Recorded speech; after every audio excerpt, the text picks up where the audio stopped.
अगर किसी को ये चीज़ की नीड है, तो वो कैसे समझें कि मुझे किस तरह से एनएलपी यूज़ करके I can become a high performer? Stage पे प्रेजेंटेशन देना है या पब्लिक स्पीकिंग करना है तो उनको एक डर लगता है, प्रेजेंटेशन नहीं दे पा रहे थे। जब हमने उनका कोचिंग किया तो हमने तब क्या किया कि आपके साथ काम करेंगे तो वो वर्क करेगा, मतलब डिफरेंस क्या है? क्यों नहीं उनके लिए अफ़र्मेशंस और विजुअलाइज़ेशंस वर्क कर रहे हैं? तो लोग अफर्मेशन करते हैं, विजुअलाइजेशन करते हैं, लेकिन because procrastination has become a very big thing now कि लोग चाहते हैं करना, लेकिन नहीं कर पा नहीं रहे कर हैं। 60 to 70% professionals are dealing with procrastination and this is the most common and dangerous success blocker. Fear की वजह से बहुत सारे प्रोफ़ेशनल्स जो हैं, वो नहीं ग्रो कर पाते हैं अपने वर्क प्रोफ़ाइल में। ऐसा भी फियर ऑफ जजमेंट चल रहा होता है कि अगर मैंने इंग्लिश में नहीं बोला तो मुझे जज करेंगे कि ये तो देसी है। क्यों इतने सक्सेसफुल लोगों को इतना स्ट्रेस, एंजाइटी, फियर है? The rates are increasing day by day and people are in a lot of stress and anxiety. उसका अगर मैं आपको स्पेसिफिक आंसर दूं जो मैंने खुद एक्सपीरियंस भी किया है, मैंने ऑब्जर्व भी किया है। एक तरह का नेगेटिव सेल्फ टॉक में लोग कंटिन्यूअस एक लूप में रहते हैं। अप्रोक्सीमेट 35,000 थॉट्स पर डे हमें आते हैं। Hello, everyone, and welcome to a brand new episode of Virai's Wellness Podcast. Today, we have a very special guest, Coach Nayan Prajapati, with us, who is a high performance coach and will be sharing a lot of his insights and knowledge of over 20 years of experience from the industry and from being a coach. So, stay tuned and watch till the end because we are going to roll out a lot of power packed insights from this episode. Welcome, Coach Nayan, to the program. So happy to have you here today. Thank you Neetu for having me here. It's a real pleasure. Let's me start. Too. You have spent more than 2 decades in the corporate before getting into coaching. What has been the journey like and what made you come into coaching finally? Neetu honestly ये एक inner calling था। मतलब या I have started my journey in corporate life in 2007, almost 18 years. तो पहले से एक inner calling था। भले ही मैंने अपना करियर स्टार्ट किया था as quality assurance in clinical research, we call it auditor, मतलब मैं ऑडिटर का रोल प्ले कर रहा था। In 2009 I shifted my career from quality assurance to trainer. तब से अंदर लग रहा था कि यार मुझे कुछ तो ऐसा करना है जहाँ पे मैं कंट्रीब्यूशन कर पाऊँ। सो तब मैंने स्टार्ट किया कि क्लिनिकल रिसर्च में जो गाइडलाइंस, रूल्स, रेगुलेशन उसकी ट्रेनिंग करना। तो वो कंट्रीब्यूशन हमेशा मेरी लाइफ में रहा, मुझे अच्छा लगता है टीचिंग करना, ट्रेनिंग करना, सेशंस कंडक्ट करना। Then in 2014 I got an opportunity to lead training department जिस ऑर्गेनाइजेशन में मैं काम कर रहा था। बट तब से पता नहीं एक इनर कॉलिंग चल रहा था, like I was on a stage, I don't know what I don't know, मतलब कुछ तो ढूंढ रहा था। सबसे बड़ा जो टर्निंग पॉइंट आया वो आया कोरोना के टाइम पे। कोरोना ने हम सबको बहुत सिखाया। तो उस टाइम पे मुझे लगा कि इनर कॉलिंग कुछ और बोल रहा है। तो वो जो इनर कॉलिंग था और जो प्रोफेशनल्स मेरे इर्द गिर्द थे, कॉर्पोरेट लाइफ में मैं था, तो बहुत सारे प्रोफेशनल्स को मैं ऑब्जर्व भी कर रहा था, मैं एक्सपीरियंस भी कर रहा था कि हम टारगेट के पीछे भागते हैं, डेडलाइन के पीछे भागते हैं। सही है, it is part of our job और हम अचीव भी कर रहे होते हैं, अच्छा परफॉर्मेंस भी दे रहे होते हैं, लेकिन कहीं न कहीं एक पीस नहीं होता है माइंड में। तो वो इनर कॉलिंग और ये पीस को ढूँढना, ये 2 थे जिन्होंने मुझे एक रास्ता दिखा कि यस नयन, मुझे कोचिंग की जर्नी स्टार्ट करनी है। स्टार्ट कैसे हुई आपके कोचिंग की जर्नी? मतलब क्या किया आपने एंड कोई ब्रेकिंग पॉइंट था जब आपको लगा कि नहीं this is it and now I really need to move from my corporate journey to coaching because a lot of people are suffering from this right now that they want to do something more but उनको समझ नहीं आ रहा है कि कैसे जाएं। तो आपकी क्या जर्नी रही है? You are absolutely right. बहुत सारे प्रोफेशनल्स मैंने देखे कि they want to do something but they are not able to find out what they want to do, और फिर अगर पता भी चल गया तो वो कर नहीं पा रहे। राइट। तो जैसा कि मैंने बताया कि कोरोना के टाइम पे मुझे थोड़ा टाइम मिला इंट्रोस्पेक्ट करने का, तो मैंने बहुत सारे कोर्सेज़, ई लर्निंग कोर्सेज़ लिए, अपने आप में थोड़ा इन्वेस्टमेंट किया, लेकिन मुझे समझ में नहीं आ रहा था कि मुझे करना क्या है। तब जाके एक टर्मिनोलॉजी मेरे ध्यान में आई, वो था कोचिंग। था मैं ट्रेनिंग में, लेकिन ये कोचिंग वर्ड, लाइव कोचिंग, ये सब कुछ मेरे ध्यान में आया। जब कोचिंग के बारे में मैंने रिसर्च किया, तो एक और टर्मिनोलॉजी ध्यान में आई, NLP, it is neuro linguistic programming. तो फिर थोड़ा मैंने एनएलपी के बारे में सुना, समझा, पढ़ा, वीडियोस देखे, और फिर मुझे लगा कि अच्छा यही तो है जो मैं ढूंढ रहा हूँ। क्योंकि हमारे ट्रेनिंग में क्या होता है, जनरली ट्रेनिंग में we have been told to attend training, but when we talk about coaching, लोग हमें अप्रोच करते हैं क्योंकि उनको कोचिंग चाहिए। दूसरा, when I talk about training, तो मैं बहुत सारी ट्रेनिंग कर रहा था, लेकिन ट्रेनिंग में कैसा होता है कि एक्सटर्नल फैक्टर्स ज़्यादा समझाए जाते हैं, सिखाया जाता है। Late me give you an example of communication skill training और पब्लिक स्पीकिंग। तो उसमें हम सीखते हैं कि आपका बॉडी लैंग्वेज कैसा होना चाहिए, your facial expression, your eye contact. So I believe this is external, it is needed, definitely it is needed.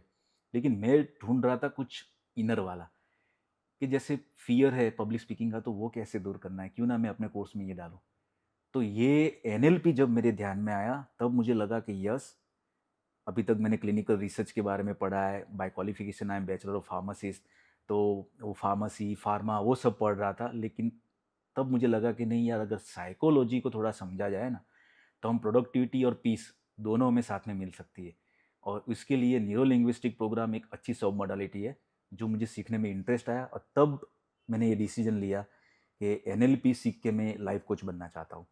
बहुत सारे कॉर्पोरेट में जो प्रोफेशनल्स हैं उनको हाई परफॉर्मेंस की नीड होती है, right? And you are a high performance coach, so how do you use NLP for high performance? अगर किसी को ये चीज़ की नीड है तो वो कैसे समझें कि मुझे किस तरह से एनएलपी यूज करके I can become a high performer, because leadership में ये स्किल बहुत ज़्यादा रिक्वायर होता है। सो how do someone understand that मुझे एनएलपी यूज करना है टू बिकम हाई परफॉर्मर? कैसे हेल्प करोगे आप? क्योंकि उसके लिए पहले सिंपली समझना पड़ेगा कि एनएलपी है क्या। It's neuro linguistic program. हर एक वर्ड को वन बाय वन समझते हैं। न्यूरो मतलब आपके थॉट्स, आपके इमोशन, आपकी फीलिंग्स। लिंग्विस्टिक मतलब language, communication. So there are 3 levels of communication. Level 1, when you are communicating with world, your body language, facial expression, eye contact. Level 2, when you communicate with yourself. And level 3, when you communicate with universe. तो ये हो गया language, मतलब communication का part है। Third is programming, मतलब आपके behaviour, आपकी हैबिट, आपके एक्शंस। तो ये है न्यूरो लिंग्विस्टिक प्रोग्राम। तो हम एक लाइफ में, हमारे 5 एरिया अलग अलग होते हैं, तो हम हर एक एरिया में अपना हाई परफॉर्मेंस अचीव कर सकते हैं। नॉट ओनली प्रोफेशनल, लेकिन बाकी सारे लोग भी अचीव कर सकते हैं, जैसे कि हेल्थ हो गया, रिलेशनशिप हो गया, मनी है, अपना पर्सनल डेवलपमेंट है। तो ये सब एरिया में एनएलपी हमें कैसे काम आ सकता है कि हम एक स्टेट पे, this is our current state and this is our desire state, तो हम अपने थॉट, इमोशन, फीलिंग को कैसे कम्युनिकेशन करके, communication with world, communication with your self and communication with universe, कैसे कम्युनिकेट करके आप रीप्रोग्रामिंग करके आपके बिहेवियर में, आपके एक्शन में वो कैसे चेंजेस ला सकते हो, ताकि आप एक करंट स्टेट पे हो और आपको एक डिजायर स्टेट अचीव करना है, जो भी है हाई परफॉर्मेंस अचीव करना है, वो आप ऐसे अचीव कर सकते हो। कोई एग्जाम्पल दे सकते हैं आप जिससे मुझे ज़्यादा क्लैरिटी आए कि इफ़ सपोज करो कि मैं एक कॉर्पोरेट प्रोफेशनल हूँ और मुझे हाई परफॉर्मेंस की नीड है, तो वो क्या होगा मेरे साथ स्टेप बाय स्टेप जिससे मुझे लगेगा कि हाँ, now this is for me and this will help me get my desired outcome, which is high performance भी किस लिए चाहिए? To grow up in career. तो अगर मुझे करियर में ग्रो करना है, I have to be perceived as a high performer and I want to be a high performer, तो मुझे स्टेप बाय स्टेप क्या करना पड़ेगा?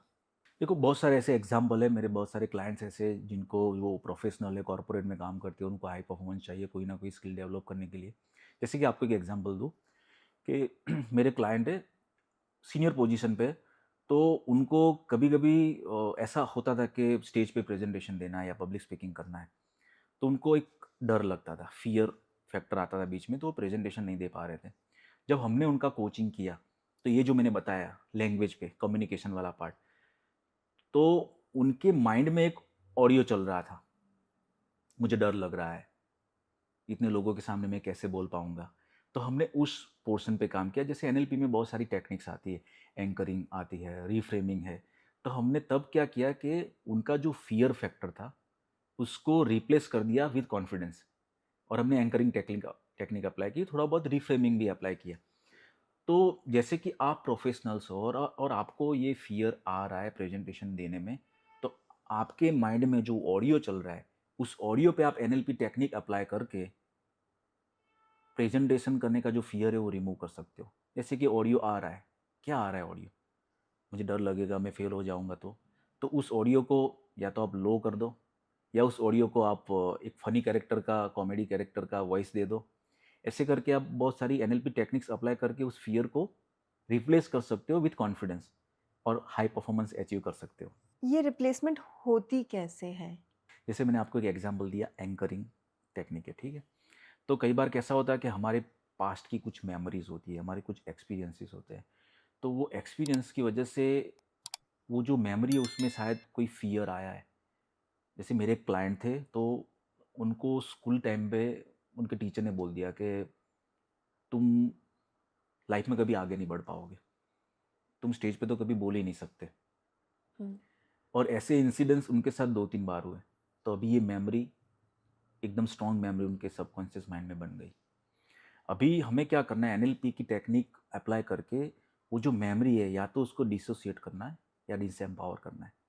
तो यहाँ पे हम एंकरिंग टेक्निक लगा के वो जो मेमोरी है या तो उसका ऑडियो जो आ रहा है उसको डल करना है, मतलब उसका वॉल्यूम हमें कम करना है। एक टेक्निक आती है जैसे थंब टेक्निक, तो उसमें वो वॉल्यूम आ रहा है, उस वॉल्यूम की वजह से उसकी जो फीलिंग ट्रिगर हो रही है फियर की, धीरे धीरे वो वॉल्यूम हम डाउन करते हैं। फिर हम उसको विजुअलाइजेशन करवाते हैं कि वो जो वॉल्यूम आ रहा है, आप ऐसे विजुअलाइज करो कि वो जो आवाज़ है वो किसी फनी कैरेक्टर की आ रही है, कोई कॉमेडियन की आ रही है, जहाँ पे उसका मतलब ट्राई करते हैं कि वो फियर फैक्टर धीरे धीरे जाए। फिर एक आवाज़ एम्पावरमेंट वाली देके उसको देते हैं कि आप फील करो कि आप कॉन्फिडेंस में हो, या कोई ऐसा इंसिडेंस याद करो जहाँ पे आपने कुछ अचीव किया है, जब आपका कॉन्फिडेंस लेवल हाई पे है। तो मतलब वो जो पुराना इंसिडेंस था उसके साथ एसोसिएशन था फियर का, हमने क्या किया कि नया इंसिडेंस ये इसको डिसोसिएट कर दिया या डिसएम्पावर कर दिया, और जो नया उसका जो एक्सपीरियंस है जहाँ पे उसको कॉन्फिडेंस आ रहा है उसको वहाँ पे एसोसिएट कर दिया अपने प्रेजेंटेशन स्किल के साथ। तो प्रेजेंटेशन के साथ पहले था फियर, अभी प्रेजेंटेशन के साथ है कॉन्फिडेंस। तो इसको डिसोसिएट किया, डिसएम्पावर किया, और नई मेमोरी या नई कॉन्फिडेंस है उसको यहाँ पे एसोसिएट किया। ये वर्क करता है मतलब और अगर करता है तो लॉजिक क्या है इसका वर्क करने का? ये वर्क करता है और उसके पीछे का मैं लॉजिक बताता हूँ। जैसे मैंने एनएलपी में आपको बताया, न्यूरो लिंग्विस्टिक प्रोग्राम, लैंग्वेज में मैंने बताया कि there are 3 levels of communication. उसमें लेवल 1 तो हम बहुत बार सीखते हैं, लेकिन लेवल 2 जो है, when you communicate with yourself, unfortunately we have not been taught. जब हम अपने आप से कम्युनिकेशन करते हैं तो वो टोन कैसा होना चाहिए, वो वर्ड्स कैसे होने चाहिए। और level 3, communication level 3, when you communicate with universe. Level 2 की अगर हम बात करें तो आपने ऐसी बहुत सारी बुक्स देखी होगी, how to influence people, how to think positive, 7 habits of highly effective people. क्या कभी आपने ऐसी बुक देखी, how to think negative? Why? Because it's easy to think negative. Actually we are master in it, हमें सीखने की ज़रूरत नहीं है, इसीलिए ऐसी बुक मार्केट में नहीं है। तो एक तो सेल्फ टॉक हमें किसी ने सिखाया नहीं है, दूसरा self talk is naturally bias negative, automatic वो नेगेटिव सेल्फ टॉक हमेशा नेगेटिव ऑटोमेटिकली हो जाती है। तो हमें काम करना है लेवल 2 पे, कि हम जो सेल्फ टॉक कर रहे हैं, अपने आप से जो बातचीत कर रहे हैं, क्या वो नेगेटिव है। जैसे कि मैंने आपको ये एग्जांपल दिया प्रेजेंटेशन वाला, तो वहाँ पे जो मेरे क्लाइंट थे वो अपने आप से सेल्फ टॉक बार बार यही कर रहे थे, I am not enough, I am not able to do it, मैं सबके सामने बोलूँगा तो क्या होगा, मेरे से मिस्टेक हो जाएगी, इंग्लिश में बोलूँ, हिंदी में बोलूँ, फेल हो गया तो। ये ऑडियो उनके माइंड में चल रहा है, और ये सब कुछ सबकॉन्शियस लेवल पे। हमारे सबकॉन्शियस माइंड में 3 ही डेटा होते हैं, इधर ऑडियो, विजुअल और फीलिंग। अभी उनके केस में हो रहा था ऑडियो, मतलब बार बार ये आवाज़ आ रही थी, what if I fail, fear of failure है, फियर ऑफ रिजेक्शन है। हमें उस ऑडियो पे, सेल्फ टॉक पे काम करना है। तो एनएलपी की जो मैंने बताया अलग अलग टेक्निक्स होती है, थंब टेक्निक है, रिफ्रेमिंग है जहाँ पे हम लैंग्वेज पे काम करते हैं, स्विच टेक्निक है जहाँ पे हम आइडेंटिटी पे काम करते हैं। तो ये टेक्निक सारी अप्लाई करके वो जो ऑडियो आ रहा है, वो ऑडियो जो डेटा माइंड में पड़ा है, वो डेटा हमें या तो रिमूव कर देना पड़ता है, या उसको ऐसे डिसएम्पावर कर देते कि वो पड़ा है तो भी मुझे फ़र्क नहीं पड़ेगा, और फिर मुझे नया डेटा डालना है जहाँ से उसको कॉन्फिडेंस आए। तो जो मैंने बताया कि उसका कोई ऐसा एक्सपीरियंस में लेके आता हूँ जहाँ पे वो कॉन्फिडेंस फील कर रहा है, तो वो डेटा से मुझे उसको रिप्लेस करना है। तो ऐसे बहुत सारी एनएलपी की टेक्निक्स है जहाँ पे हम या तो थॉट प्रोसेस पे काम करते हैं, न्यूरो पे, थॉट्स पे, इमोशन पे, फीलिंग पे, या लैंग्वेज पे काम करते हैं और फिर रिप्रोग्रामिंग करते हैं। इंटरेस्टिंग। अभी बहुत सारा कॉन्सेप्ट्स आ गया है, एफर्मेशंस का, विजुअलाइजेशन का, लेकिन बहुत सारे लोग इसको कर रहे हैं एंड करने के बाद it is not working for them hmm, and then they say this does not work. Hmm. तो वहाँ पे, क्योंकि आपने भी जो कहा एक तरह से विजुअलाइजेशन कहा, लेकिन क्यों उनके लिए काम नहीं कर रहा है एंड क्यों आपके साथ काम करेंगे तो वो वर्क करेगा? मतलब डिफरेंस क्या है? क्यों नहीं उनके लिए अफ़र्मेशंस और विजुअलाइजेशंस वर्क कर रहे हैं एंड कैसे कोचिंग से ये वर्क कर सकता है? देखो, सिर्फ अफर्मेशन और विजुअलाइजेशन से कुछ नहीं होगा, हमें साथ में फीलिंग को भी लाना पड़ेगा। जैसे मैंने बोला कि सबकॉन्शियस माइंड में 3 टाइप के डेटा होते हैं, ऑडियो, विजुअल और फीलिंग, और चौथा कोई डेटा ही नहीं होगा। आप सोचो, आपके 5 माइंड 5 में। सेंसरी ऑर्गन्स हैं तो यही होगा। हाँ, eye, ear, nose, touch, skin, right. Tongue. तो या तो कोई मेमोरी है आपके माइंड में, कुछ आप पुराना याद करो, तो या तो आप कुछ कुछ इमेज दिख रही है, कुछ वीडियो दिख रहा है, या तो आपको कुछ आवाज़ आ रही है, और अगर वर्ड्स है तो वर्ड्स भी एक तरीके से आप उसको गिन लो, ऑडियो है, या कुछ फीलिंग आ रही है। तो लोग अफर्मेशन करते हैं, विजुअलाइजेशन करते हैं, लेकिन फीलिंग मिस कर जाते हैं। अगर उसके साथ फीलिंग भी आप एसोसिएट करोगे तो आपको रिजल्ट मिलेंगे। और उसके ऊपर एक और चीज़, सिर्फ आप अफर्मेशन करो, विजुअलाइजेशन करो, लेकिन एक्शन नहीं लोगे तो कुछ नहीं होगा। साथ में एक्शन भी रिक्वायर है, आपका इंटेंशन क्या है वो इंटेंशन भी रिक्वायर है। मतलब एक पूरा प्रोसेस होता है। जैसे अभी हम बहुत बात करते हैं मैनिफेस्टेशन की, तो मैनिफेस्टेशन भी एक प्रोसेस है। एनएलपी भी काम करता है मैनिफेस्टेशन में। तो आपको जो डिज़ायर रिजल्ट अचीव करना है, तो उसका एक प्रोसेस है कि आपका इंटेंशन क्या है, साथ में आपका ये विजुअलाइजेशन, अफर्मेशन, फीलिंग, एक्शन लेना है। वो पूरा प्रोसेस जब तक आप फॉलो नहीं करोगे, जैसे मैं अभी आपको बताऊँ कि एक न्यूरोलॉजिकल अलाइनमेंट हमारा होता है, सबके नीचे आता है एनवायरनमेंट। आप कौन से एनवायरनमेंट में काम कर रहे हो, चाहे वो आपका वो घर है या ऑफिस है, उसके ऊपर आपका एक बिहेवियर है। जैसे कि आप 9 बजे वर्चुअली कनेक्ट करते हो, या 10:30 बजे चाय पी लेते हो, फिर आपका 1 बजे का लंच होता है, एक बिहेवियर आपका बन गया, एक पैटर्न आपकी बन गई है। उसके ऊपर है स्किल या कैपेबिलिटी। तो आप जो भी काम कर रहे हो उसमें आपकी क्या स्किल है, कम्युनिकेशन स्किल है, कोडिंग की स्किल है।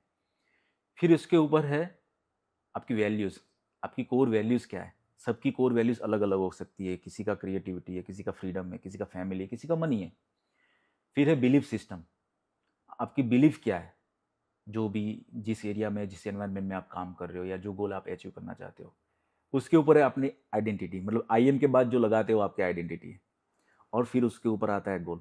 ये सब कुछ जब तक अलाइनमेंट में नहीं होगा ना, तब तक ये विजुअलाइजेशन, अफर्मेशन काम नहीं करेगा। Let me give you an simple example. कई लोगों का मैंने देखा कि उनका गोल है, I want to become rich. सबका गोल है। सबका गोल है। So I want to become rich, ये उनका गोल है। और उनकी बिलीफ में कहीं ना कहीं ऐसा है कि rich people are not good. पैसे क्या पेड़ पे उगते हैं, rich people are not good. और उनकी बिलीफ में ऐसा है, आई एम गुड। देखो मैं फिर से रिपीट करता हूँ, goal is I want to become rich, belief system I am good person, sorry identity I am good, और बिलीफ बना के रखिए कि rich people are not good. अभी rich people are not conflict. Good, I am good, और मुझे identity, मुझे गोल बना के मैंने रखा है वांट टू बिकम रिच, मतलब ये अलाइनमेंट ही सही नहीं है, कॉन्फ्लिक्ट है। कॉन्फ्लिक्ट आ रहा है। तो जब हम कोचिंग करते हैं तो पहले हम ये न्यूरोलॉजिकल अलाइनमेंट चेक करते हैं कि आपका जो भी गोल है, हाई परफॉर्मेंस आप जो जिस भी एरिया में आप अचीव करना चाहते हो, वो मनी है, आपका करियर, जॉब, पर्सनल डेवलपमेंट है, हेल्थ है, रिलेशनशिप है, कुछ भी है, तो उसमें आपके गोल में ये सारे अलाइनमेंट में पहले आप कौन से स्टेट पे हो, आपका करंट स्टेट क्या है, और ये आपका डिजायर स्टेट है। तो कहाँ पे मिस अलाइनमेंट हो रहा है, क्या वो आइडेंटिटी लेवल पे है, क्या वो बिलीफ लेवल पे है।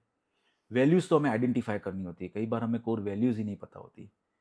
तो ये मिस अलाइनमेंट जहाँ पे आइडेंटिफाई होता है, वहाँ पे हमें एनएलपी की टेक्निक्स अप्लाई करनी होती है और उस अलाइनमेंट को ठीक करना होता है। अंडरस्टूड। और बहुत सारे, अभी जैसे आपने बोला एक्शन लेना होता है, तो लोगों का कंप्लेन ही यही है कि हम एक्शन मोड में नहीं आ पाते, मैं बहुत प्रोक्रेस्टिनेट करता हूँ या करती हूँ। हम्म, तो वहाँ पर कैसे हम लोग एनएलपी को यूज़ करें? Because procrastination has become a very big thing now कि लोग चाहते हैं करना, लेकिन नहीं कर पा नहीं रहे हैं। कर पा रहे। क्यों हो रहा है ये और इसका सॉल्यूशन क्या है? आपने एकदम सही बताया। प्रोफेशनल्स की अगर मैं बात करूँ, 60 to 70% professionals are dealing with procrastination and this is the most common and dangerous success blocker. बहुत सारे एम्प्लॉयज, बहुत सारे प्रोफेशनल्स ये जो चैलेंज है वो फेस कर रहे हैं। तो प्रोकास्टिनेशन है क्या, पहले तो ये समझना पड़ेगा प्रोकास्टिनेशन है क्या। डीलेइंग द टास्क, अब जो टास्क डिले करते हो वो प्रोकास्टिनेशन है।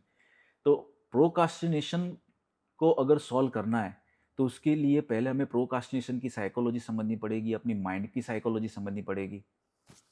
तो माइंड हमारा एक प्रिंसिपल पे काम करता है जिसको हम बोलते हैं पेन प्लेजर प्रिंसिपल। माइंड हमारा क्या करता है, पेन को अवॉइड करता है और प्लेजर जो आता है वो उसको अट्रैक्ट करता है। Maximisation of pleasure and minimisation of pain, hedonic paradigm जिसको बोलते हैं। तो कोई भी टास्क है आपका जिसमें आपको, और वो भी फर्स्ट ऑर्डर सीक्वेंस और सेकंड ऑर्डर सीक्वेंस, मतलब हमारा माइंड इतना ज़्यादा कुछ नहीं सोचता है। फर्स्ट ऑर्डर सीक्वेंस में जो आएगा उसके ऊपर डिसीजन ले लेगा। मतलब कि फर्स्ट ऑर्डर में पहले क्या दिख रहा है, प्लेजर है या पेन है। प्लेजर होगा तो वो एक्सेप्ट कर लेगा, पेन होगा तो उसको अवॉइड करेगा। जैसे कि बहुत सारे लोग ने अपना एक टारगेट बनाया कि मुझे हेल्थ पे काम करना है, जिम जाना है, वर्कआउट करना है। तो देखो आप, अगर आप जिम ज्वाइन करते हो या वर्कआउट स्टार्ट करते हो तो सबसे पहले क्या आता है, पेन आता है या प्लेजर आता है। पेन आता है ऑफ पेन कोर्स। आएगा, आपके आप एक्सरसाइज करोगे, आपके मसल्स ब्रेक हो गए, मसल ब्रेक हो गए तो पेन होगा। और विद इन 1 वीक और 2 वीक्स में आपको रिजल्ट नहीं देखेगा। आपका गोल है कि मुझे एक्सरसाइज करके थोड़ा बॉडी शेप में लाना है, बॉडी शेप में लाऊंगा तो मेरे आजू बाजू के लोग इंस्पायर हो गए, मैं थोड़ा अच्छा दिखूंगा, ये आपका गोल है। लेकिन जब आप एक्सरसाइज स्टार्ट करते हो तो पहले तो डिस्कम्फर्ट आता है ना, पेन आता है, सुबह जल्दी उठना पड़ेगा, वही सबसे बड़ा पेन है। फिर जिम जाना है या घर पे वर्कआउट कर रहे हो तो वो एक्सरसाइज करना, टाइम निकालना, और उसके बाद मसल पहले ब्रेक होते हैं, हुँ, वो पेन है। और वो भी एकदम से 15 दिन में या 1 महीने में रिजल्ट नहीं देखेगा। हुँ, विथ कंसिस्टेंसी आपको 3 महीने के बाद थोड़ा लगेगा कि अच्छा मेरा बॉडी अभी शेप में आ रहा है। तो माइंड क्या करेगा कि उसको फर्स्ट ऑर्डर कॉन्सिक्वेंसेस में पहले दिखा पेन, और जो रिजल्ट मेरा टारगेट है, जो गोल है कि मुझे अच्छे शेप में आना है, वो तो सेकंड ऑर्डर कॉन्सिक्वेंसेस में, वो तो शायद 2 महीने के बाद, 3 महीने के बाद आएगा। तो पेन पहले है, प्लेजर बाद में है। माइंड क्या करेगा, उसको अवॉइड करेगा।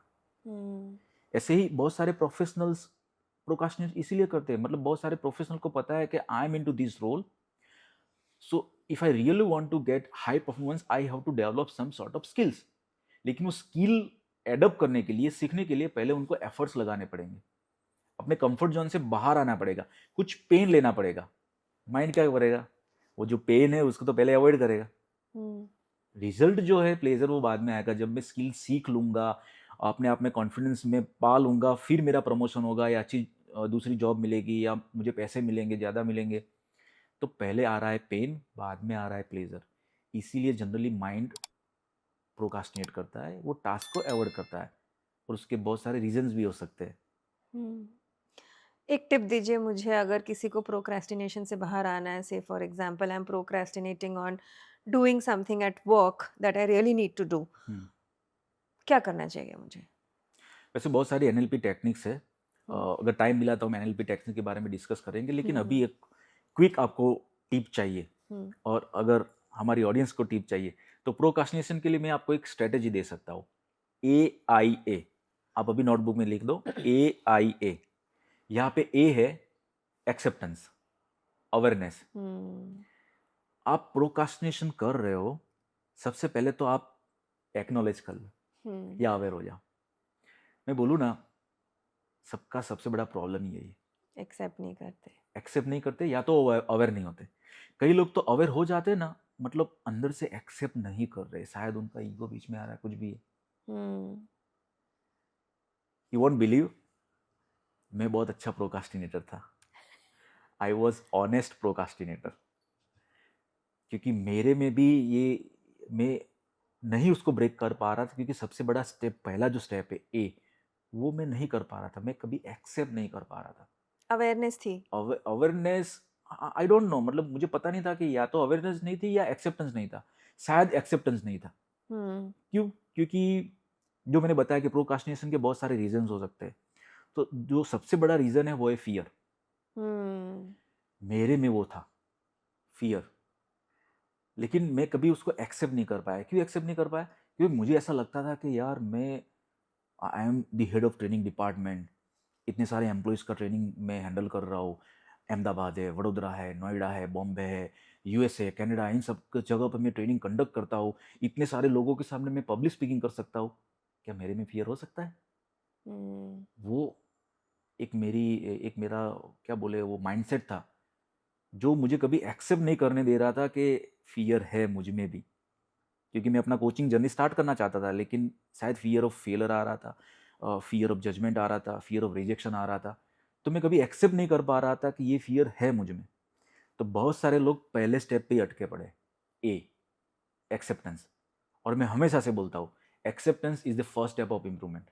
हम्म आप पहले एक्सेप्ट कर लो कि मैं कहाँ पे प्रोकास्टिनेशन कर रहा हूँ, हम्म और लिख लो कि ये है जो मैं प्रोकास्टिनेट कर रहा हूँ। हम्म बिलीव में, मतलब लिखने के बाद आप जैसे लिखते हो ना, तो वो आपके माइंड से, बॉडी से डिटेच होके पेपर पे आ जाता है, दिखने लगता है दिखने फिर। लगता है। फिर आपने उसको एक ऑडियो दे दिया, शेप दे दिया, फीलिंग दे दिया, जो एनएलपी में बता रहा हूँ। हम्म तो डिटेच हो गया है, अभी आप उससे थोड़ा बहुत डिसोसिएट हो गए हो, हम्म एक रिलैक्स मिलता है।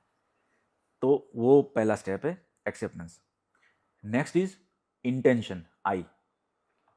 अभी लिखो आप कि आप जो ये काम करना चाहते हो, टास्क करना चाहते हो, उसका इंटेंशन क्या है, why, hmm why do you want to do this task.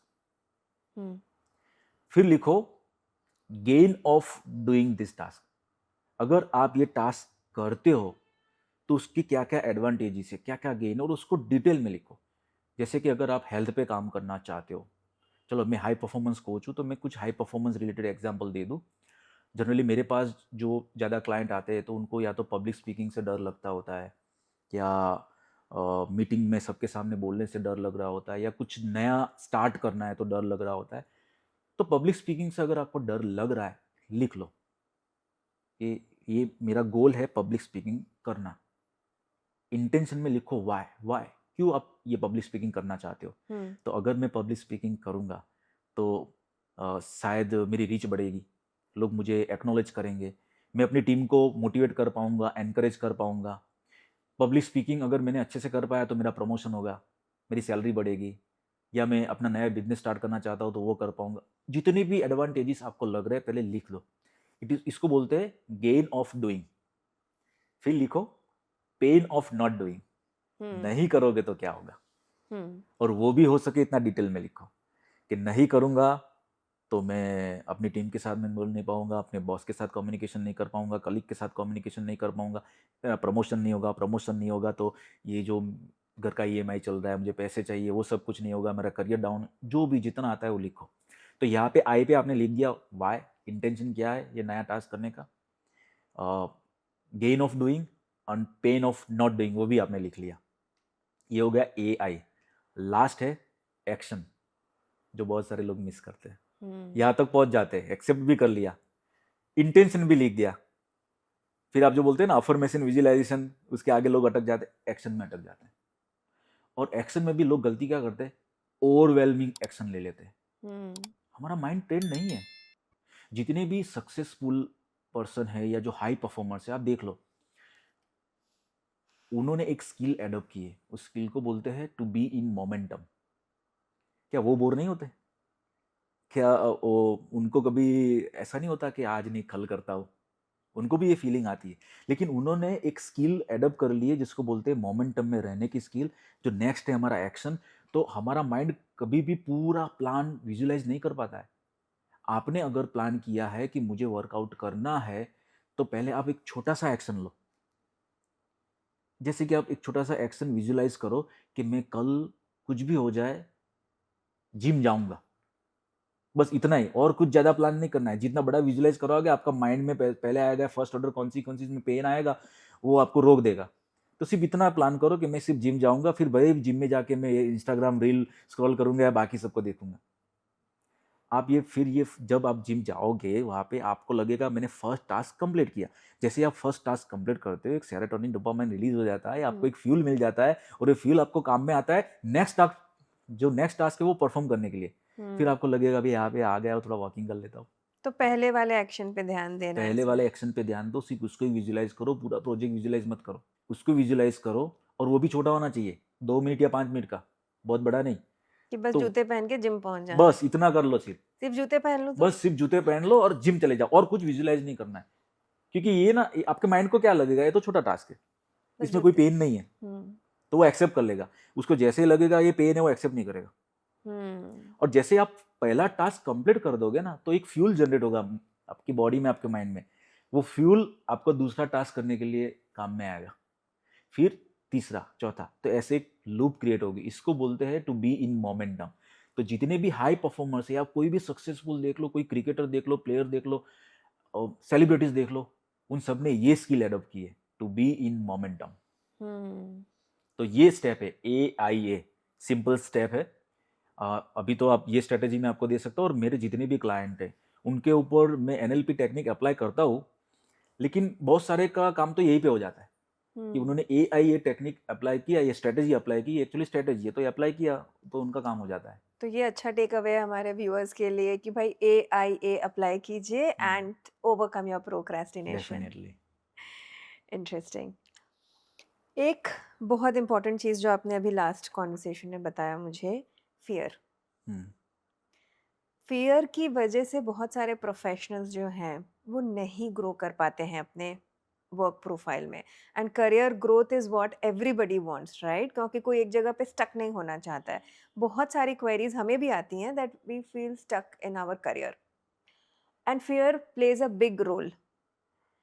तो वहाँ पर फियर को कैसे ओवरकम किया जाता है to build a confidence to be able to grow in the next level of career? You are absolutely right. बहुत सारे प्रोफेशनल ये स्ट्रगल में है, ये बहुत बड़ा चैलेंज है उनके लिए। और ज़्यादातर ये होता है fear of failure, fear of rejection, fear of judgement as well. वो हमेशा यही सोचते रहते हैं कि अगर मैं फेल हो गया तो। और मैं तो बताऊँ उससे भी दूसरा फियर है, वो है फियर ऑफ जजमेंट। लोग मुझे जज करेंगे।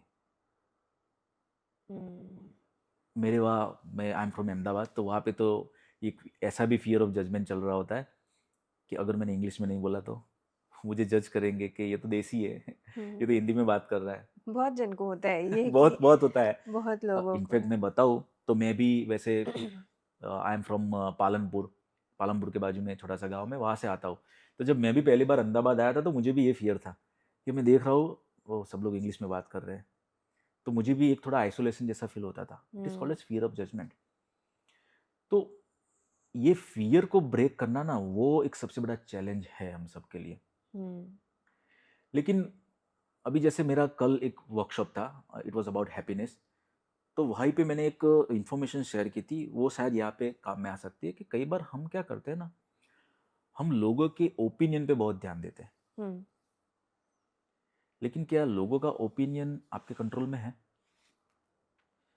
जैसे वो नहीं बोलते कि 4 लोग क्या बोलेंगे, पता नहीं वो कौन से क्या 4 लोग कहेंगे लोग, क्या सबसे बड़ा रोग। सबसे बड़ा रोग, क्या कहेंगे लोग।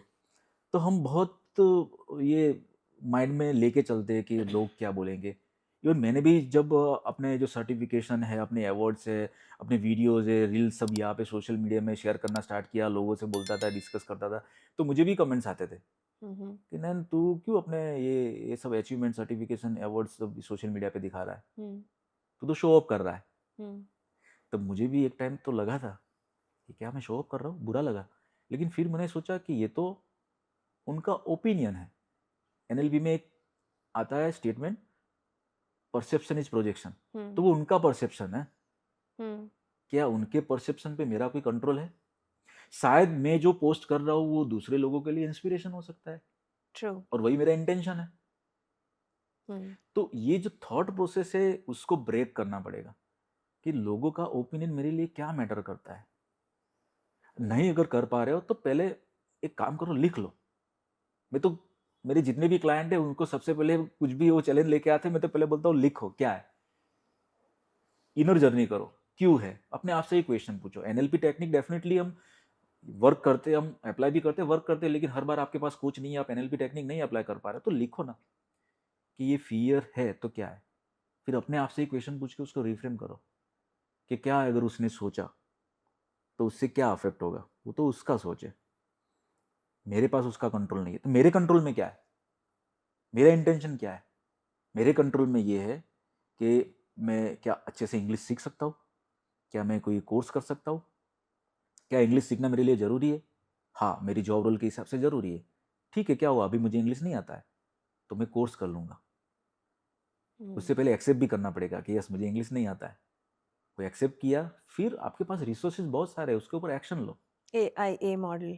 AIA मॉडल आप यूज़ कर लो।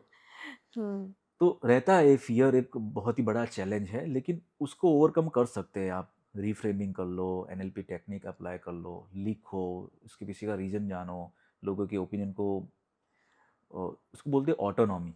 मतलब अ, अपने आप को आप फ्री करो, किससे? लोगों के ओपिनियन से। Hmm so free from being misunderstood. लोग आपको मिसअंडरस्टूड कर रहे हो, उससे आप फ्री हो जाओ। ये भी एक तरीके की आज़ादी है, और ये अगर आप फ्री हो गए तो आपका फियर चला जाएगा। क्यों इतने सक्सेसफुल लोगों को इतना स्ट्रेस, एंजाइटी, फियर है? मतलब क्या रीजन है? Specially after COVID we have seen that the rates are increasing day by day and people are in a lot of stress and anxiety. कैसे इससे निकल सकते हैं एनएलपी को यूज करके? क्यों है और कैसे निकल सकते हैं? देखो, एनएलपी के हिसाब से तो अगर आप एक बार चेक कर लो कि आपका न्यूरोलॉजिकल अलाइनमेंट ऑडिट कर लो, आपको उसमें से ही सारे आंसर मिल जाएंगे। हम्म लेकिन आपने मुझे स्पेसिफिकली पूछा है कि बहुत सारे सक्सेसफुल लोग हैं, फिर भी वो स्ट्रेस एंजाइटी फेस कर रहे हैं। उसका अगर मैं आपको स्पेसिफिक आंसर दूं, जो मैंने खुद एक्सपीरियंस भी किया है, मैंने ऑब्जर्व भी किया है, हम्म कि बहुत सारे ऐसे प्रोफेशनल्स हैं जो अपने टारगेट, टाइमलाइन, डेडलाइन, नंबर्स सब अचीव कर रहे हैं, अच्छा परफॉर्मेंस भी दे रहे हैं, लेकिन at the end of the day उनको मज़ा नहीं आ रहा है। हम्म मतलब पीस नहीं मिल रहा है, फुलफिलमेंट नहीं मिल रहा है, सेटिस्फैक्शन नहीं मिल रहा है। क्यों? क्योंकि वो अपने प्री इंस्टॉल्ड साइकोलॉजिकल नीड, जिसको हम एनएलपी में बोलते हैं पीआईपी, हम्म और आपकी कोर वैल्यूज़, उसको कहीं ना कहीं आप कॉम्प्रोमाइज़ कर रहे हो। आपको पता ही नहीं है कि मेरी पीआईपी क्या है, या मेरी कोर वैल्यूज़ क्या है, या कई बार तो पता होता है लेकिन हम कॉन्शियस नहीं होते, और कहीं ना कहीं एक सिक्योरिटी लेके चलते हैं, सोसाइटी का प्रेशर, फैमिली का प्रेशर लेके चलते हैं, तो अपनी जो कोर वैल्यूज़ है पीआईपी, उसको फॉलो नहीं कर पाते। इसीलिए हमें वो अंदर से जो सेटिस्फेक्शन मिलना चाहिए, फुलफिलमेंट मिलना चाहिए, वो नहीं मिलता है। हम्म आप अगर चाहो तो मैं उसको डिटेल में थोड़ा समझा सकता हूँ। तो आप अपना एक्सपीरियंस शेयर करें। श्योर। तो जैसे कि एक स्टेज पे मैंने आइडेंटिफाई किया कि मेरा पीआईपी और कोर वैल्यू क्या है। सबसे पहले मैं बता देता हूँ कि पीआईपी क्या है, प्री इंस्टॉल्ड साइकोलॉजिकल नीड्स। आप कोई मोबाइल परचेस करते हो तो उसमें कुछ एप्लीकेशन प्री इंस्टॉल्ड आती है, वैसे ही हमारे भी माइंड में कुछ साइकोलॉजिकल नीड्स है जो प्री इंस्टॉल्ड। जैसे किसी का सिग्निफिकेंस है, किसी का कंट्रीब्यूशन है, राइट, ग्रोथ है, और वैसे ही आपकी है कुछ कोर वैल्यूज़। हर एक पर्सन की अलग अलग कोर वैल्यूज़ होती है, किसी का मनी है, किसी का ग्रोथ है, कंट्रीब्यूशन है, राइट, फैमिली है, ऑनेस्टी है, तो ये सब कोर वैल्यूज़ है। तो मेरे पीआईपी और कोर वैल्यूज़ में आ रहा था डोमिनेंट सिग्निफिकेंस है, हम्म कंट्रीब्यूशन है, मुझे अच्छा लगता है कंट्रीब्यूशन करना, ग्रोथ कहीं पे है। तो अभी देखो कि मैं एक ऑर्गेनाइजेशन में काम कर रहा था, ऑर्गेनाइजेशन बहुत ही अच्छा था, मैनेजमेंट भी बहुत अच्छा था, और वहाँ पे मेरा रेगुलरली वैसे देखने जाए तो ग्रोथ हो रहा था, कि प्रमोशन भी मिल रहे हैं, इंक्रीमेंट भी हो रहा है, कंपनी ने बहुत अच्छा फैसिलिटी दिया है, कंपनी ने कार दिया है। तो अगर बाहर से देखो, जैसे सोसाइटी मेज़र करती है, सोसाइटी कैसे मेजरमेंट करेगी मेरे सक्सेस का, कि उसके पास क्या है, अभी फैसिलिटी क्या है, प्रॉपर्टी क्या हम्म है, पैसे क्या है, कौन सी पोजीशन पे, इंक्रीमेंट पैसा, सैलरी कितना सब आ रहा है, भाग रहे हैं वो उसके पीछे। टेंजिबल है। तो उसमें सोसाइटी की कोई गलती नहीं है, क्योंकि सोसाइटी तो ऑब्वियसली टेंजिबल वैल्यूज से ही हमें हमारा मेजरमेंट करेगी। हम्म लेकिन मुझे कहीं ना कहीं इनर कॉलिंग कुछ और था।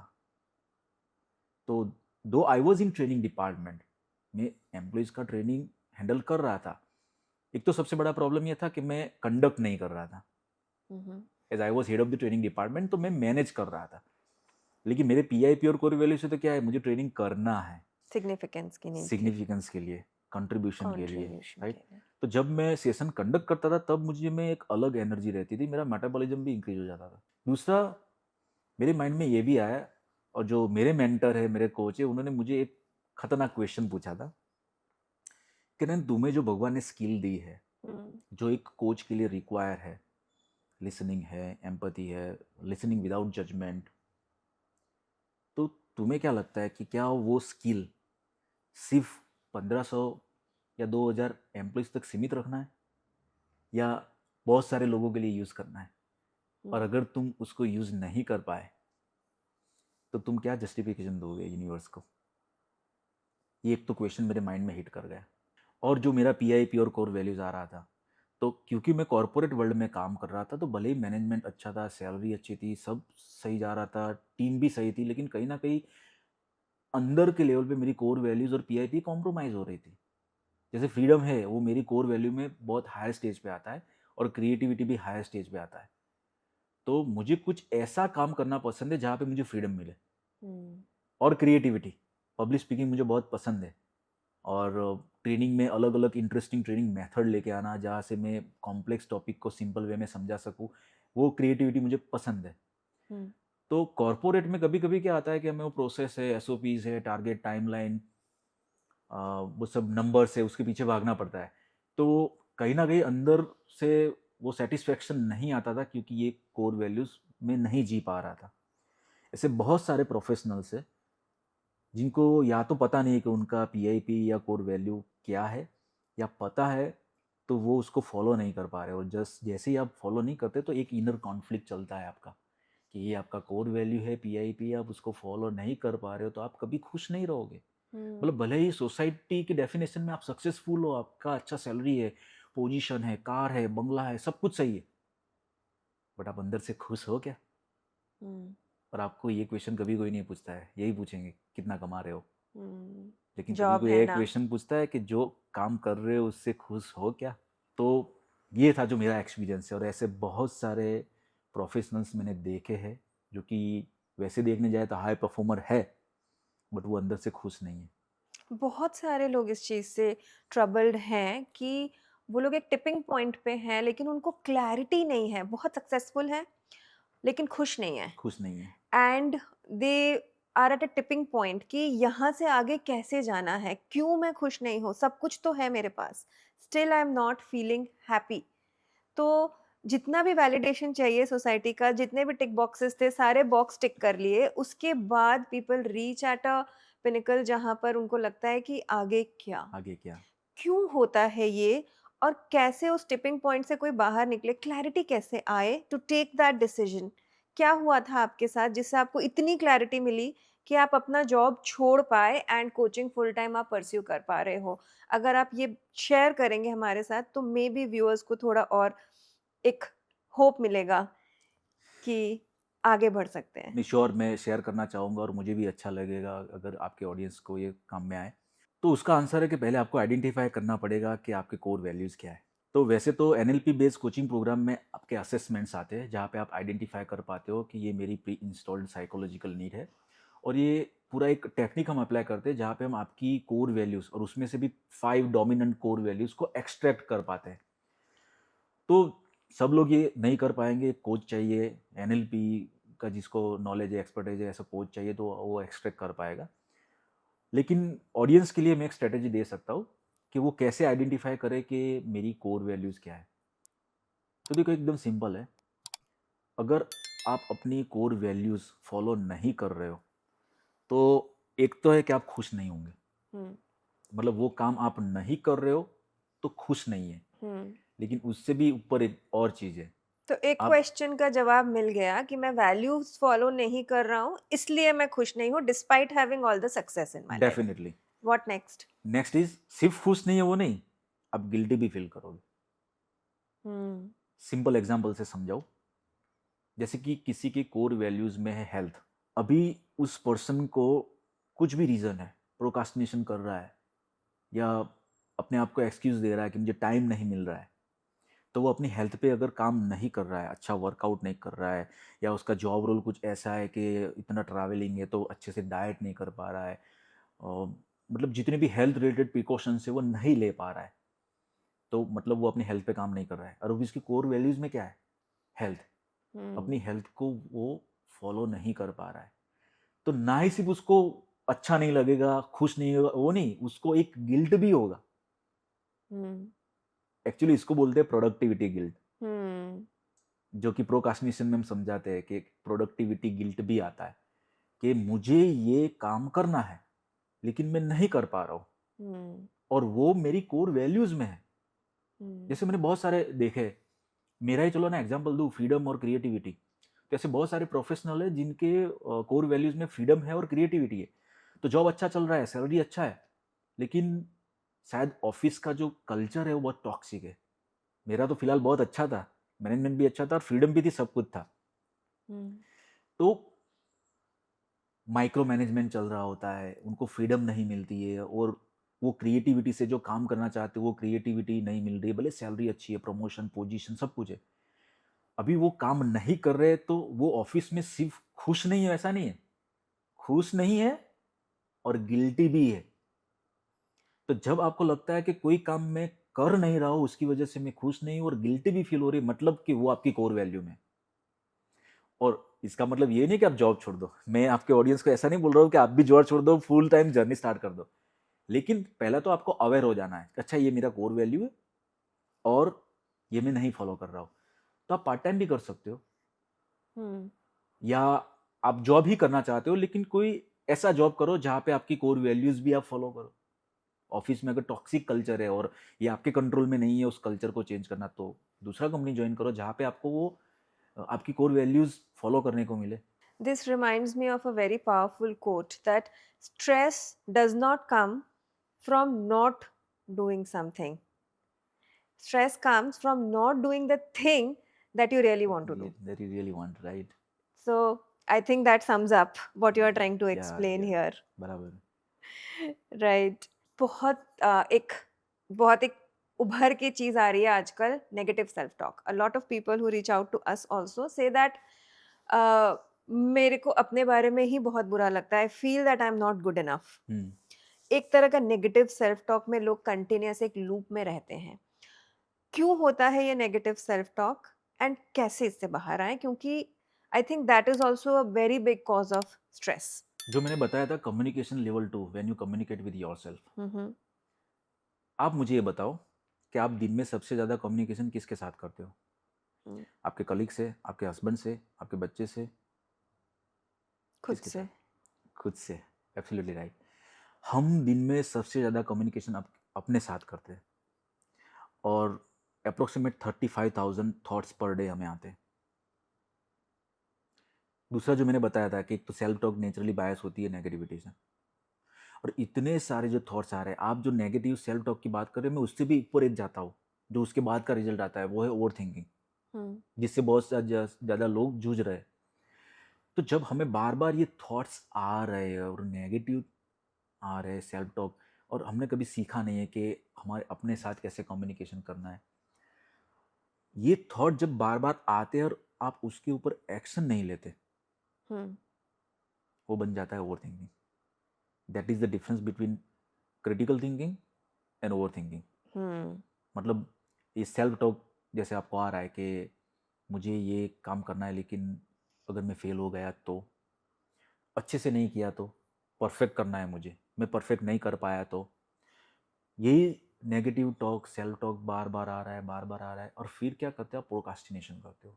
ये परफॉर्मेंस को इफेक्ट करने लगता है, परफॉर्मेंस को एट वर्क, एट होम, हर जगह पे रिफ्लेक्ट हर करता जगह है. पे बहुत सारे लोग हैं, फिर ये ना ये थॉट में घुसे रहते हैं, फिर वो एक्शन नहीं लेते, वो बोलते हैं कि मैं जब परफेक्ट होऊंगा तब एक्शन लूंगा, वो एक्शन नहीं लेते। मतलब आप कुछ थॉट लगा रहे हो, थिंकिंग कर रहे हो, लेकिन उसके ऊपर एक्शन नहीं लेते हो, तो वो बन जाता है ओवर थिंकिंग। अगर एक्शन लेते हो तो वो क्रिटिकल थिंकिंग है। मतलब बहुत सारे प्रोजेक्ट है, उसमें थिंकिंग हमें करना पड़ता है, बहुत प्लानिंग करना पड़ता है, तो मैं बट उसमें थिंकिंग, एक्शन नहीं है. बट उसमें एक्शन नहीं है। बस ओवर थिंकिंग में एक्शन नहीं है, क्रिटिकल थिंकिंग में एक्शन एक्शन है. है। तो ऐसे आइडेंटिफाई ऐसे करें कि भाई आइडेंटिफाई, आप कहाँ सिंपली ओवर ऐसे थिंकिंग चल आइडेंटिफाई कर रही है. सकते हो। तो जितने भी लोग ओवर थिंकिंग के शिकार है ना, उनका ये प्रॉब्लम है। वो सिर्फ सोचते, और वो देखो थॉट भी रिपीटेटिव होते हैं, वही थॉट आते हैं, वही थॉट आते हैं। तो मैंने इनफेक्ट अपना एक यूट्यूब वीडियो भी बनाया था जिसके ऊपर मैंने समझाया है कि ओवर थिंकिंग क्या है, किस लिए हम ओवर थिंकिंग करते हैं, and the most important, how to stop over thinking. जो लोग एक्शन के लिए वेट करते हैं परफेक्ट टाइम का, या सब कुछ परफेक्ट हो जाए उसके बाद काम करूंगा, उनके लिए क्या कहना चाहते हो आप? परफेक्शन तो एक पैरालिसिस सिंड्रोम है। Nobody is perfect. मतलब आप कोई भी काम देख लो, मैं चलो आपका एग्जाम्पल दूँ या मेरा एग्जाम्पल दूँ, हम दोनों ने कोचिंग जर्नी स्टार्ट किया, और एक चीज़ तो मैं ऑडियंस को बताना चाहता हूँ कि जो मैं नीतू से सीखा हूँ, और नीतू हमेशा आप जो बताते हो SSG, सिंपल सादा घटिया, मतलब देखने के लिए ये सिंपल है लेकिन ये बहुत ही पावरफुल स्टेटमेंट है। जो बोलते हैं ना सेल्फ टॉक कैसे एंकरिंग करना है, SSG कर लो आप। SSG बहुत बढ़िया है, नीतू ने मुझे सिखाया है, सिंपल सादा घटिया। क्यों परफेक्शन का वेट करना है, और कौन परफेक्ट है यहाँ पे? Perfection is death. Perfection is death. वो तो डेथ आपको इज परफेक्ट, पैरालिसिस, वो तो राइट? पैरालिसिस सिंड्रोम कोई है। ग्रोथ नहीं है उसमें। कोई ग्रोथ नहीं है, कोई ग्रोथ नहीं है। परफेक्शन का कभी वेट नहीं करना है। आपको यूट्यूब वीडियो बनाना है, जैसा भी कैमरा है आपके पास, जो भी मोबाइल है, जैसे भी कपड़े, जैसे भी सेटअप है, पहले बना तो लो। पहला बनाओ, फिर दूसरा पहला बनाओ, फिर बनाओ। तीसरा बनाओ, चौथे में ठीक से इम्प्रूव करने लगोगे, 10वें में अच्छे बन जाओगे। अरे आप जाओ, आप यूट्यूब पे जाओ, और जो बड़े बड़े यूट्यूबर है उनके पहले वाले वीडियो देखो। एक्शन लिया उन्होंने। पहले वाली वीडियो और आज की वीडियो में बहुत बड़ा डिफरेंस। अरे मेरे खुद के यूट्यूब चैनल में देख लेना आप। मेरे खुद के यूट्यूब चैनल में मेरे पुराने और वीडियोस। मैं भी इसका शिकार था, मैं वेट कर रहा था कब से कि नहीं मैं सब कुछ पहले सीख लेता हूँ, अच्छे से मेरे पास कैमरा होगा, अच्छा सा ये सेटअप होगा, फिर मैं यूट्यूब चैनल स्टार्ट करूँगा, फिर अपना कोचिंग का जर्नी स्टार्ट करूँगा। तो यही परफेक्शन सिंड्रोम तो मेरे में प्रोक्रास्टिनेशन ला रहा था। फिर और आपने यूज किया एस SSG। वो आपने सिखाया, more power to you, thank you, आपने मुझे SSG मैंने भी सिखाया। अपने मेंटर से ही सीखा है SSG। और एक मुझे बहुत अच्छा मतलब और एक मूल मंत्र मिला था, BMGS, मतलब भाड़ में जाए सब। वाह! तो ये दोनों मूल मंत्र मैंने पकड़ के रखा हुआ है, भाड़ में जाए सब, सिंपल सादा घटिया स्टार्ट करो। ऐसे कितने मंत्र आपके पास है, मुझे भी चाहिए, मुझे भी सीखना है। एक और है, STHJ, STHJ। सब ठीक हो जाएगा। वाह बढ़िया, सब ठीक हो जाए, ये सेल्फ टॉक है। ये जो आप बोल रहे थे कि वो आमिर खान ने भी बोला है, दिल तो बच्चा है, all is well, all is और वेल, वो क्या है, वो सेल्फ टॉक है ना। लेकिन क्या है, अभी हम पढ़े रहे DDLJ और आप हमें सिखा रहे SSG। DDLJ काम में नहीं आने वाला है, SSG काम में आने वाला right. And it's very powerful. सुनने में बहुत इजी और बहुत नॉर्मल लगता है, but it's very powerful if you practice it. Absolutely. सुनने में सिंपल है, बहुत सारे प्रोफेशनल्स नहीं समझ पाए कि इसमें कितना पावर है। परफेक्शन का वेट, ये परफेक्शन में फिर ना ओवर थिंकिंग के शिकार हो जाते हैं। छोटी छोटी बातों में इतना डिस्कशन, इतना मीटिंग, इतना ब्रेनस्टॉर्मिंग, 2-2 घंटे मीटिंग चल रहा है, और मीटिंग के एंड में हम पूछते हैं फाइनल क्या हुआ, एक्शन क्या है, oh sorry we don't have any action item, we have next meeting. Meeting पे मीटिंग, कितनी मीटिंग, कितना ओवर थिंकिंग, कितना परफेक्शन पे जाओगे, अरे काम कर लो, गलती हो जाएगी। हाँ, सो failure is part of your journey. yeah, that's what I tell my entire team also. भाई, हाँ, start, start. fail and learn. नयन, आपका एक सिग्नेचर वर्कशॉप है, the art and science of happiness. जरा बताएंगे उसके बारे में, क्या है ये, क्योंकि सभी हम ढूंढ रहे हैं हैप्पीनेस। एब्सोल्युटली। एक्चुअली ये मुझे भी पता नहीं चला कि कैसे सिग्नेचर वर्कशॉप हो गया। मुझे एक ऑर्गेनाइजेशन से ऐसा रिक्वायरमेंट आया कि क्या आप मेरे एम्प्लॉयज़ के लिए हैप्पीनेस का वर्कशॉप कर सकते हो। वो बहुत अच्छा इनिशिएटिव ऑर्गेनाइजेशन का कि वो अपने एम्प्लॉयज़ के मेंटल वेलनेस के लिए काम करना चाहते हैं। तो happiness is also part of my coaching program. तो कैसा रहता है ना कि शायद ही इस प्लेनेट पे कोई ऐसा होगा जो खुश नहीं रहना चाहता, हैप्पी नहीं रहना चाहता। हम सबको एट द एंड तो खुशी चाहिए, हैप्पीनेस चाहिए, राइट? लेकिन फिर भी कैसा होता है ना कि हैप्पीनेस आती है और फटाक से चली जाती है। वो जैसे नवाजुद्दीन सिद्दीकी बोलता है ना, आया, टच करके वापस चला गया। तो ऐसे हैप्पीनेस का है, हम सब ने कभी ना कभी तो हैप्पीनेस को टेस्ट किया है, लेकिन वो फ्लीटिंग आई चली गई। कोई मेहमान आया, गेस्ट आया, चले गए। सस्टेनेबिलिटी नहीं है। हम हमारे पास जो हैप्पीनेस की सस्टेनेबिलिटी वो नहीं है। कैसे करें हैप्पीनेस को सस्टेन? उसके पीछे पहले तो ये समझना पड़ेगा कि हैप्पीनेस मतलब है क्या। जैसे अगर मैं आपको क्वेश्चन पूछूं, ऑडियंस को क्वेश्चन पूछूं कि what is the source of happiness for you, सबका अलग अलग होगा। कोई बोलेगा कि if I have that much amount of salary then I am happy, if I have this my dream house, या मिसाल में एक बार फॉरेन का ट्रैवलिंग करता हूँ तो वो मेरे लिए हैप्पीनेस है। मेरे लिए बहुत क्लियर कट है, एक क्या? बताऊं, that I am travelling the world hmm. and someone else is paying for it. आपकी That ऑडियंस में is से कोई true है? happiness for me. And because I've done that, I've experienced it. You're done? Yes, that I traveled and someone else paid for it, like organizations pay for my travel. Wow. So, this is something that I want to keep doing all my life. Continue. That's happiness for me. But yes, please let us know more about your workshop. तो देखो ऐसा है, सबके लिए happiness अलग अलग है। आपका सोर्स अलग है, मेरा अलग है, ऑडियंस का कुछ अलग है। ऐसा क्यों है? Because we don't have clear definition of happiness. Happiness का क्लियर डेफिनेशन नहीं है, और नहीं है तो हम क्या करते हैं, हम अपनी डेफिनेशन बनाते हैं। और ज़्यादातर हमारी डेफिनेशन क्या बनी है? If then, if I have then I will be. और देखो सबकॉन्शियस माइंड को आपने एक मैसेज दिया, इफ देन, और सबकॉन्शियस माइंड को समझ में नहीं आता कि ये सही या गलत है। वो तो अब जो डेटा आपने दिया वो उसने एक्सेप्ट कर लिया। तो जैसे आपने बोला इफ देन, मतलब सबकॉन्शियस माइंड को लगेगा अच्छा मतलब अभी हैप्पी नहीं हो, प्रेजेंट टेंस में हैप्पी नहीं हो। इफ देन मतलब ये होगा तो आप खुश होगे, फ्यूचर टेंस में हमने डाल दिया। मतलब सबकॉन्शियस माइंड अभी आपको वो सारे स्टेट देगा एक्सेप्ट हैप्पीनेस। डिसअपॉइंटमेंट आएगा, स्ट्रेस आएगा, फियर, एंग्जाइटी, सब कुछ आएगा, लेकिन हैप्पीनेस नहीं आएगा, क्योंकि आपने ही अनकॉन्शियसली अपने सबकॉन्शियस माइंड को ये मैसेज दे दिया है। और डेफिनेशन नहीं है, इसलिए हम क्या करते हैं कि हैप्पीनेस को प्लेजर के साथ कनेक्ट कर लेते हैं। There is a difference between happiness and pleasure. Sensory stimulation है या प्लेजर है, और प्लेजर या सेंसरी स्टिमुलेशन टेम्पररी होता है, किसी से ट्रिगर्ड हुआ होता है। जैसे कि मैं आइसक्रीम खाता हूँ तो मुझे अच्छा लगता है, तो आइसक्रीम जैसे ही मैं टेस्ट करता हूँ तो मेरे टंग में सेंसेशन आते हैं, 20 मिलियन एटम्स खुश हो जाते हैं, हैप्पी हो जाते हैं। What about 60 trillion cells? अभी उसकी ऑडियंस तो के सबके बैंड बजी मुंह हुई। में पानी आ गया है। तो वो क्या है? वो सेंसरी स्टिमुलेशन है, प्लेजर है। मतलब मैं ऐसा नहीं कर रहा हूँ, मैं बता नहीं रहा हूँ कि प्लेजर जरूरी नहीं है, प्लेजर भी जरूरी है। भगवान ने हमको ये सारे सेंसर्स दिए हुए हैं, तो अगर वो आप सेंसर्स को एक्टिवेट कर रहे हो, आपको प्लेजर मिल रहा है, अच्छा लग रहा है, तो वो अच्छा है, गुड है। बट ये अवेयरनेस जरूरी है कि ये प्लेजर है, ये हैप्पीनेस है।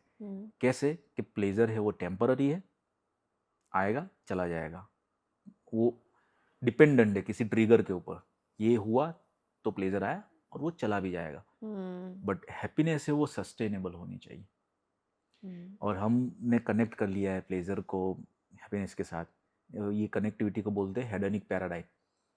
हेडोनिक पैराडाइम मतलब maximization of pleasure, minimization of pain. तो इसको बोलते हैं हेडोनिक पैराडाइम। तो इस यही एक वजह है कि मतलब आज लोग इतने ज़्यादा खुश नहीं हैं, क्योंकि वो सस्टेनेबल हैप्पीनेस नहीं है, वो टेम्पररी वाली है, प्लेजर है या सेंसरी स्टिमुलेशन है। तो ये जो है इफ और देन, इसको ब्रेक कैसे करें कि अगर ये होगा तो ही मैं खुश होऊंगा, इसको ब्रेक कैसे करें? तो जैसे कि ये होगा तो ही मैं खुश होऊंगा, मतलब आपका एक तरीके से अटैचमेंट है आपके गोल के साथ, और वो जो अटैचमेंट है वही आपको हैप्पीनेस नहीं ला रहा है। क्योंकि जब वो है तो आप खुश हो, और जब नहीं है तो आप खुश नहीं हो। एक तरीके से अटैचमेंट हो गया। तो पहले तो ये अवेयरनेस होनी चाहिए कि ये तो टेम्पररी प्लेजर है, हैप्पीनेस नहीं है। और फिर जो मैंने आपको बताया था कि हमारी कुछ कोर वैल्यूज़ भी होती है, पीआईपी होती है, ऐसे वो अगर आपने आइडेंटिफाई कर लिया और वो आप अगर फॉलो कर रहे हो, तो भी एक सस्टेनेबल हैप्पीनेस आपको मिल जाती है। कुछ कुछ जगह पे हमें काम करना पड़ेगा, जैसे कि हमें समझना पड़ेगा, एक तो है ऑटोनॉमी, जो मैंने अभी बताया था कि free from the fear of being जज। तो हमारे अंदर ये फियर रहता है कि लोग क्या बोलेंगे, तो वो फियर से एक हमें आज़ादी चाहिए। सेकंड है सेल्फ एक्सेप्टेंस। मतलब लोग क्या करते हैं कि अपनी अच्छाइयों को एक्सेप्ट कर लेते हैं, लेकिन अपनी बुराइयों को एक्सेप्ट नहीं कर पाते। जैसे कि I am not a good public speaker, तो मैं एक अच्छा ट्रेनर नहीं बन पाऊंगा, या जो भी रोल में मैं काम कर रहा हूँ, so I am not a good professional. तो लोग क्या करते हैं कि ऐसे करके मतलब अपने आप से ही प्यार नहीं कर रहे। अगर आप अपनी अच्छाइयों को एक्सेप्ट कर रहे हो तो अपनी बुराइयों को भी एक्सेप्ट करो ना। पहले तो एक्सेप्ट कर लो कि अच्छा ठीक है, this is my area of improvement, और फिर जो भी आपके पास रिसोर्सेज है उसके यूज करके उसका इम्प्रूवमेंट आप स्टार्ट करो, राइट। लेकिन मुझे जो सबसे ज़्यादा पसंद है, और जो मैं अपने सारे कोची को बताता हूँ, वो प्रैक्टिस है ग्रेटिट्यूड की, हम्म प्रैक्टिस ऑफ ग्रेटिट्यूड। ये एक पावरफुल एक्सरसाइज है। मतलब मैं तो अगर एनएलपी की बात करूँ ना, तो कि एनएलपी की सारी टेक्निक्स बहुत इंपॉर्टेंट है, वर्क भी करती है, लेकिन अगर मेरे लिए सारी टेक्निक में सबसे ऊपर कोई आता है ना, तो वो है ग्रेटिट्यूड। हम्म तो ग्रेटिट्यूड प्रैक्टिस अगर आप रेगुलरली कर रहे हो तो आपके पास सस्टेनेबल हैप्पीनेस होगी। कैसे करें ग्रैटिट्यूड प्रैक्टिस? ग्रेटिट्यूड प्रैक्टिस करने की एक स्ट्रेटेजी ऐसी है, जो मैंने पहले बताया था कि कम्युनिकेशन लेवल 3, हमने लेवल 2 के बारे में बात कर दी, अभी हम लेवल 3 पे जा रहे हैं। हम्म तो पहले समझते हैं कि ये है क्या। हम ये रूम में बैठे हैं और समझ लो कि हमारे सामने टीवी है, स्क्रीन है, और हम्म अभी आपने चैनल लगाया, कपिल शर्मा का शो आ रहा है, तो आपको कैसी फीलिंग आएगी? हंसी आएगी। हंसी आएगी, हाँ, यू विल फील गुड। लेकिन फिर मैंने चैनल चेंज किया और शोले मूवी का लास्ट सीन आ रहा है जिसमें अमिताभ बच्चन की डेथ हो रही है, या हम्म कल हो ना हो में शाहरुख खान की डेथ हो रही है, कैसा फील होगा? दुख होगा। हाँ, दुख होगा। और फिर हमने लगाया चक दे इंडिया, जिसमें लास्ट वो हॉकी वाला फाइनल मैच है और इंडिया वर्ल्ड कप जीत जाती है, तो कैसा फील होगा? हम्म एक्साइटमेंट। एक्साइटमेंट होगा। फिर कोई सास बहू वाला सीरियल लगा दिया, आपको तो बोरिंग फील होगा जिस तरीके से मैं आपको जानता हूँ। तो मतलब ये रूम में वो सारी फ्रीक्वेंसी तो थी ना, हम्म डिसीजन किसने लिया कि मुझे हंसी वाली फीलिंग चाहिए, या सैड वाली फीलिंग चाहिए, या एकदम एनकरेजमेंट मोटिवेशन वाली फीलिंग चाहिए, या बोरिंग वाली फीलिंग चाहिए? डिसीजन किसने लिया? जिसने चैनल चेंज किया। आपने चैनल चेंज किया, आपने डिसीजन लिया। ऐसे ही आप डिसाइड करते हो कि मुझे यूनिवर्स के साथ कौन सी फ्रीक्वेंसी में बातचीत करनी है, कौन कम्युनिकेशन करना है। That is called as communication level 3। तो हम्म अगर आप यूनिवर्स के साथ विक्टिमाइजेशन, ब्लेम, दुखी होने का ही कम्युनिकेशन कर रहे हो कि मेरे साथ ही ऐसा क्यों हो रहा है, मेरे साथ ही ऐसा होता है, भगवान तूने ये किया, ला ब्ला ब्ला, इसकी जगह आप ग्रेटिट्यूड की फ्रीक्वेंसी से कम्युनिकेशन करो यूनिवर्स के साथ, हम्म आपको ग्रेटिट्यूड ही मिलेगा। तो आप एक प्रैक्टिस कर सकते हो, जो मैं अपने सारे कोची को समझाता हूँ, कि आप अपना ग्रेटिट्यूड जर्नल बनाओ। दिन के 5 चीज, सिचुएशन या पर्सन आपको नोट डाउन करना है, you are grateful about. Like Mike, I am grateful, मेरे पास ये माइक है तो मैं अच्छा पॉडकास्ट कर पा रहा हूँ। कैमरा, मेरे कपड़े, हम्म ये सारी चीज़ें हो गई। Person, I am grateful to you Neetu, आपने मुझे इनवाइट किया है यहाँ पे पॉडकास्ट के लिए। या कुछ सिचुएशन भी हो सकती है, oh I am grateful for the time I have spend with you. ऐसे 5 चीज़ें, पर्सन, सिचुएशन, कुछ भी आपको रोज लिखने, और हर रोज नया चाहिए। Hmm do it for 66 days. Because पहले 22 डेज में क्या होगा कि आपका जो हार्ड वायरिंग है वो रेजिस्टेंस लेके आएगा कि ये क्या बोरिंग चीज़ मैं कर रहा हूँ। हम्म नेक्स्ट 22 डेज इंस्टॉलेशन होगा, उसके बाद का जो नेक्स्ट 22 डेज है वो इंटीग्रेशन होगा। मतलब हम्म उसके बाद तो फिर आप ऑटोमेटिकली ग्रेटिट्यूड की फ्रीक्वेंसी में आ जाओगे। तो इससे क्या होगा, आपके माइंड का पूरा रीवायरिंग होगा। मतलब अभी आपको कहीं पे ब्लेम, विक्टिमाइजेशन नहीं देगा, आप ग्रेटिट्यूड की फ्रीक्वेंसी में जीना स्टार्ट कर लोगे। तो ये है ग्रेटिट्यूड जर्नल।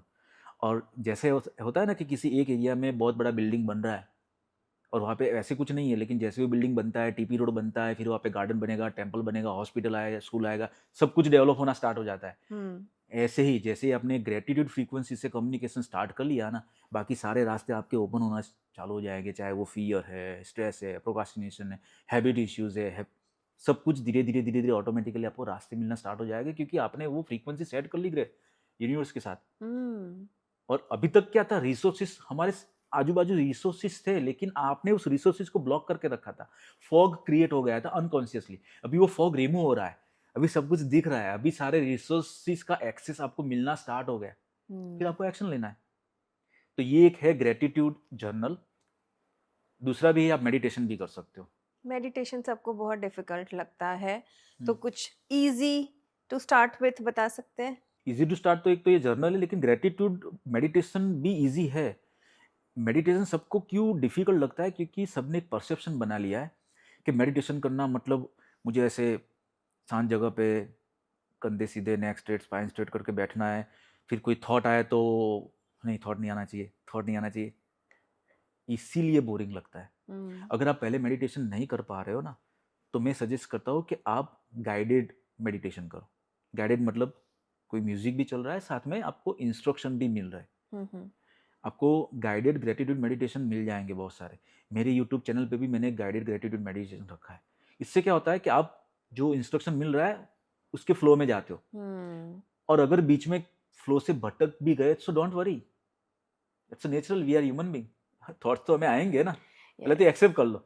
और लोग क्या करते हैं कि मेडिटेशन को क्या समझते हैं, मेडिटेशन मतलब हमें थॉट नहीं आने चाहिए, और थॉट आ गया निकालो निकालो, मतलब आप तो खुद डिस्ट्रैक्ट हो रहे हैं, आते तो आने दो। और इसीलिए मैं बोलता हूँ कि बेस्ट प्रैक्टिस है कि आप गाइडेड मेडिटेशन, और मैं आज की डेट में भी गाइडेड मेडिटेशन करता हूँ, Hmm. ताकि जो इंस्ट्रक्शन मिल रहा है मैं वो फॉलो कर रहा हूँ। और गाइडेड ग्रेटिट्यूड मेडिटेशन में बहुत सारी चीज़ों के आप ग्रेटफुल फील कर रहे हो, ग्रेटिट्यूड कर रहे हो। मैं तो अपने कोच को यहाँ तक भी बोलता हूँ कि नींद आती है तो सो जाओ। अच्छा, सोते सोते करना है तो सोते सोते कर लो, ड्राइविंग करते करते नहीं करना है। मतलब लोगों को मेडिटेशन में उनको बोरिंग इसलिए लगता है क्योंकि उन्होंने मेडिटेशन अपने आप में टफ बना लिया है, अपने माइंड में परसेप्शन बना लिया है कि मेडिटेशन मतलब ये जंगल में जाके करना पड़ेगा। नहीं, सिंपल चीज़ है। बोलता हूँ कुछ नहीं करना ही ध्यान है। Hmm.